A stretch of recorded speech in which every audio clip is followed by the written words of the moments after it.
अब हम आपको टूल किट गैंग से जुड़े एक और सदस्य के बारे में बताते हैं और इस नए सदस्य का नाम है पीटर फेड्रिश।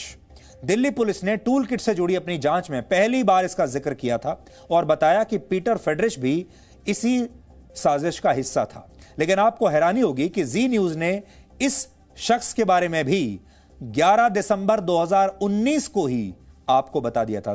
फिर से डेट सुन लीजिए, दिसंबर 2019 में ही हमने इस आदमी के बारे में आपको बता दिया था, यानी 2 साल पहले ही हमने देश को आगाह कर दिया था कि यह आदमी सही नहीं है। आज हमारी टीम ने पीटर फेड्रिश से संपर्क करने की कोशिश की और उसकी तरफ से हमें एक जवाब भी आया। इसमें उसने लिखा कि टूल किट बनाने वाले लोगों में वो शामिल नहीं था, लेकिन उसका कहना है कि अगर यह टूल किट उसे बनाने का मौका मिलता तो यह उसके लिए बड़े सौभाग्य की बात होती। पीटर फेड्रिश खुद को साउथ एशिया रीजन का एक्सपर्ट मानता है, साउथ एशिया क्षेत्र का, दक्षिण एशियाई क्षेत्र का। दक्षिण एशिया में भारत और पाकिस्तान को मिलाकर कुल 8 देश हैं और कहा जाता है कि पीटर फेड्रिश न्यूज चैनल्स के डिबेट्स में भारत के खिलाफ पाकिस्तान का पक्ष रखता है अक्सर और उसके एजेंडे को मजबूत करता है।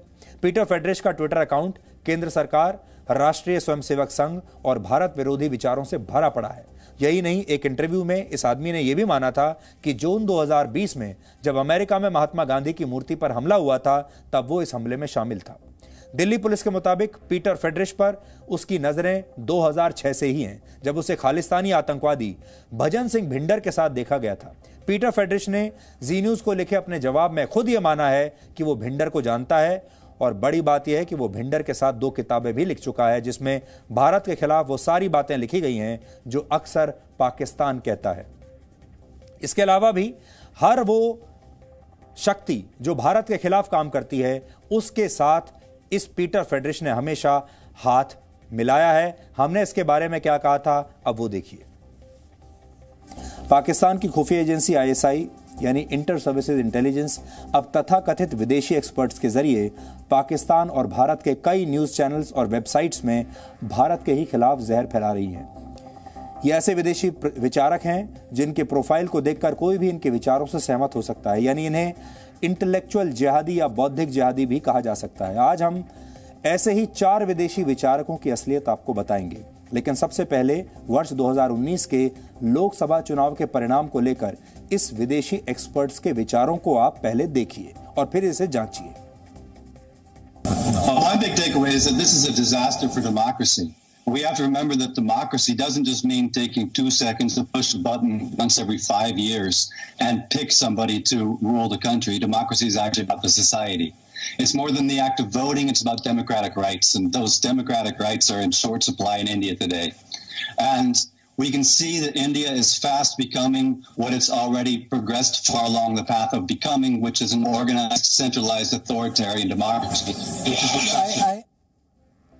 भारत दुनिया का सबसे बड़ा लोकतंत्र है, दुनिया के सबसे बड़े चुनाव यहाँ पर होते हैं और ये जो सज्जन अभी आपने देखे ये अपने आप को एक्सपर्ट कहते हैं और बहुत सारे न्यूज़ चैनल्स पर ये जाते हैं, वहाँ पर अपने विचार रखते हैं। जब चुनाव के नतीजे आए तो इन्होंने इसे डेमोक्रेटिक डिजास्टर कहा। भारत में लोकसभा चुनाव परिणाम को लेकर विचार देने वाले पीटर फेड्रिश के बारे में अब हम आपको बताते हैं। ये साउथ एशियन अफेयर्स एनालिस्ट होने का दावा करते हैं। पीटर फेड्रिश की अपने नाम से एक वेबसाइट भी है। ट्विटर पर इनके 14,000 से ज़्यादा फॉलोअर्स हैं, लेकिन इनके सोशल मीडिया अकाउंट और वेबसाइट से ये पता नहीं चलेगा कि पीटर कहाँ के रहने वाले हैं। तो सवाल उठता है कि अगर ये साउथ एशियन अफेयर्स के बड़े एनालिस्ट हैं तो इन्हें अपनी पहचान छिपाने की ज़रूरत क्या है। हालांकि इस सवाल के पूछे जाने पर पीटर ने कोई जवाब नहीं दिया। तो अब दिल्ली पुलिस ये कहती है कि पीटर फेड्रिश जो है वो इस टूल किट मामले में भी शामिल है और ग्रेटा थनबर्ग के साथ जो पूरा जो गैंग है जो इस समय भारत के खिलाफ काम कर रहा है उसमें ये शख्स भी शामिल है। लेकिन जी न्यूज ने 2019 में ही बता दिया था ये कुछ एक बड़ा गैंग है जो अपने आप को बुद्धिजीवी बताता है, अपने आप को एक्सपर्ट बताता है, अपने आप को पत्रकार बताता है। इन्हें अलग अलग एजेंसियों से पैसा मिलता है और उस पैसे के बल पर ये लोग दुनिया के बड़े बड़े अखबारों में अपने लेख लिखते हैं, ऑथर बन जाते हैं। फिर इन्हें और पैसा मिलता है, फिर ये किताबें भी लिखते हैं। किताबें लिखने की वजह से इन्हें एक तरह का लाइसेंस मिल जाता है अपने आप को एक्सपर्ट कहने का। जैसे ही किताब लिखी ये अपने आप को ऑथर मानने लगते हैं और धीरे धीरे धीरे ये दुनिया भर के न्यूज़ चैनल्स पर एक्सपर्ट बनकर बैठने लगते हैं और फिर ये अपने आकाओं को खुश करते हैं। इस आदमी के केस में जो अभी हमने आपको बताया, इसे पैसा इस बात का मिलता था कि यह भारत के बारे में दुष्प्रचार करे, इसलिए इसने पहले अपना प्रोफाइल ऐसा बनाया, किताब लिखी, अखबारों में बहुत सारे लेख लिखे और फिर जब ये अलग अलग न्यूज़ चैनल्स पर आने लगा तो इसने भारत के खिलाफ जहर उगलना शुरू किया और हमने इसे 2019 में ही पहचान लिया था। आज जो बात आपको समझनी है वो ये कि देश के दुश्मनों को सबसे पहले जी न्यूज़ ने ही, आज नहीं, हमेशा से पहचाना है और उसके बाद धीरे धीरे जैसे जैसे सच की परतें खुलती हैं तब लोगों को पता चलता है कि जो बात हम आपको कितने समय से पहले से बताते आ रहे हैं जी न्यूज़ पर, वही बात आखिरकार सच निकली। और इस व्यक्ति के बारे में भी जो हम 2019 से कह रहे हैं वो बात अब सच निकली है और दिल्ली पुलिस ने इस पूरे मामले में इसका नाम भी लिया है। दिल्ली पुलिस के मुताबिक जिन 3 लोगों ने मिलकर भारत को बदनाम करने के लिए टूल किट तैयार किया, उनमें दिशा रवि के अलावा निकिता जेकब और महाराष्ट्र के बीड़ का रहने वाला एक और व्यक्ति है जिसका नाम है शांतनु। यहां समझने वाली बात यह है कि शांतनु 20 जनवरी से 27 जनवरी तक दिल्ली के टिकरी बॉर्डर पर चल रहे किसान आंदोलन में भी मौजूद था। यानी पहले टूल किट तैयार की गई, फिर 26 जनवरी को गणतंत्र दिवस से पहले शांतनु इस किसान आंदोलन में शामिल हो गया। इससे यह पता चलता है कि शांतनु हिंसा वाले दिन दिल्ली के आसपास ही था और अब पुलिस उसकी तलाश में भी जुटी है। शांतनु के अलावा पुलिस को निकिता जेकब की भी तलाश है और दोनों के खिलाफ गैर जमानती वारंट जारी किया जा चुका है। आज आपके लिए एक जरूरी अपडेट है और वो ये कि दिल्ली की सीमाओं पर चल रहे आंदोलन में किसानों की संख्या अब बहुत तेजी से कम हो रही है और गाजीपुर बॉर्डर पर लगा किसानों का टेंट अब लगभग खाली नजर आ रहा है। इस समय आप अपनी टीवी स्क्रीन पर दिल्ली के 3 बॉर्डर्स की तस्वीरें देख सकते हैं। ये हैं सिंगू बॉर्डर, टिकरी बॉर्डर और Ghazipur border.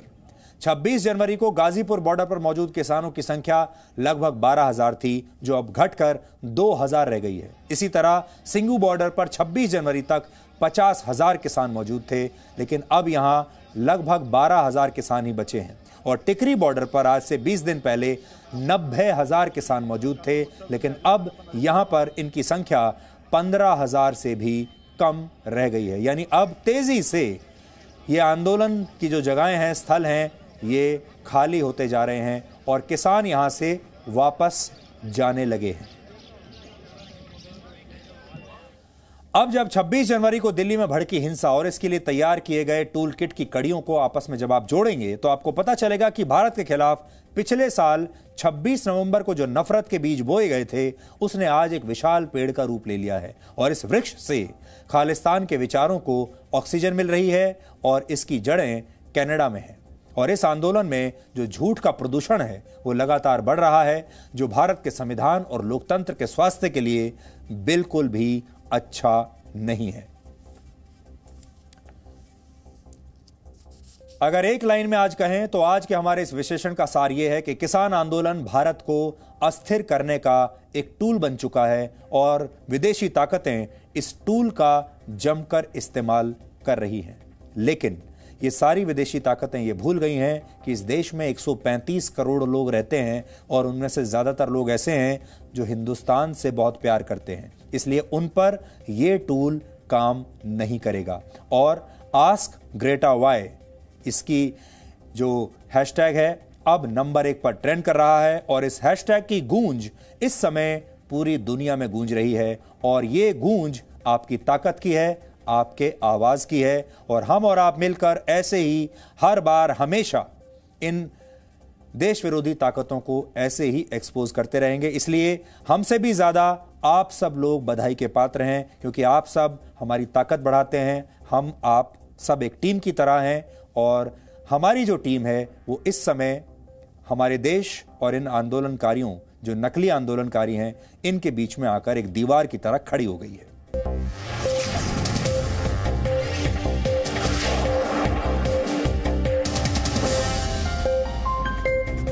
Presenting B News app, available on Google Play and App Store. Download it now.